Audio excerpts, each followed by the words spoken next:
My name is Alexander Burbey, and I was born in Green Bay, California. It's located in Marin County.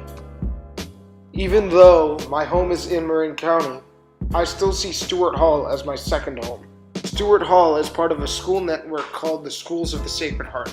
It all started in the 1800s when St. Madeleine Sophie Barra founded the Society of the Sacred Heart in order to educate the youth. St. Rose Philippine Duchesne brought this education to the United States in 1983. I am lucky that Duchesne made her journey to share this type of education with a more global network or community.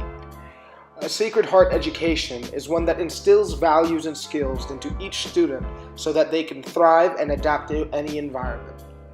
I have seen these goals exemplified in all of the communal events and masses that are held to involve the student bodies of Stuart Hall for Boys, Stuart Hall High School, Convent Elementary, and Convent High School. During these events, I can see the progressions of students from the lower levels to the upperclassmen of the high school. I've witnessed the discipline that the students encompass as they get older. The Sacred Heart education teaches the students from a young age to respect all people, no matter who they are, and to serve others. Though Stuart Hall High School was only established in the year 2000, it feels as if it has been around for ages. This is due to the type of education that the Schools of the Sacred Heart intended to give its students. Our school is named after Janet Erskine Stewart, one of the most loving, accepting, and intelligent women of her time. She was named Mistress of Novices. Then she became Superior Vicar in 1894. After that, in 1911, she was elected to be the Superior General of the SSH community. She gracefully spent the last 3 years of her life visiting the convents of the society all over the world. Over my 4 years here at Stuart Hall, I have grown intellectually and emotionally. Each teacher remembers that each student is an individual who has different needs, so they cater to all learning styles. This reflects the love and care that the faculty has for our student body. Due to the school's small size, you cannot get lost in the crowd. Every teacher knows who you are and they can sense when something is wrong socially and emotionally. They then connect with you to see what's going on. This helps the student grow to trust their environment more and more, fostering growth in all aspects of the student's core values. I believe that this is because of a Sacred Heart education that focuses on the student as an individual and strives to remind the student to go out into the world and make a difference. The goals and criteria are values that each school in the Society of the Sacred Heart give to their students and faculty.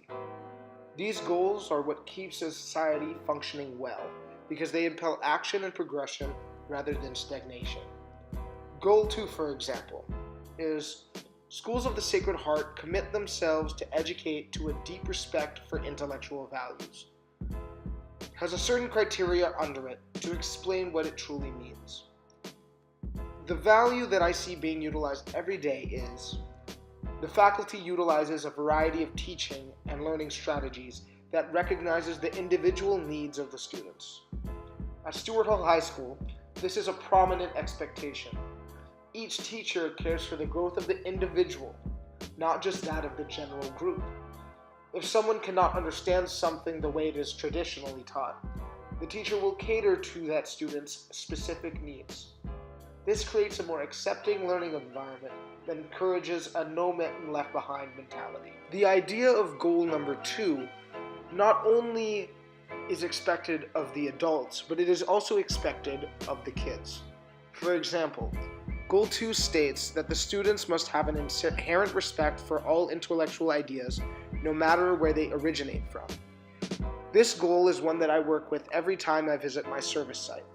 I work at CPMC's Irene Swindle's Alzheimer's program. My job is to assist patients in whatever they need or feel like they have to do. One time, I was just about to enter the recreation room when a nurse asked me if I could go to a patient's room and talk to them. The nurse said that he simply wanted a companion. Of course I obliged. At first he was talking about something, but I could not really understand his mumbling. But instead of simply giving him generic answers, I started asking him questions. One thing led to another, and then he was showing me a photo album with pictures of him during World War II. He was a German-born U.S. Army officer. He talked about how it was extremely hard to fit in with the others in his platoon because he only knew basic English at the time. But he showed me how he got through the tough times. He pointed to a book on his dresser and told me to open it. It was a German piece of literature about a soldier who had to endure the hardships of war in order to return to his family. The book was entirely in German, which is why he said it had comforted him. As I look back on the encounter, I can say with utmost certainty that Goal 2 was present in this experience as a value instilled in me by the school.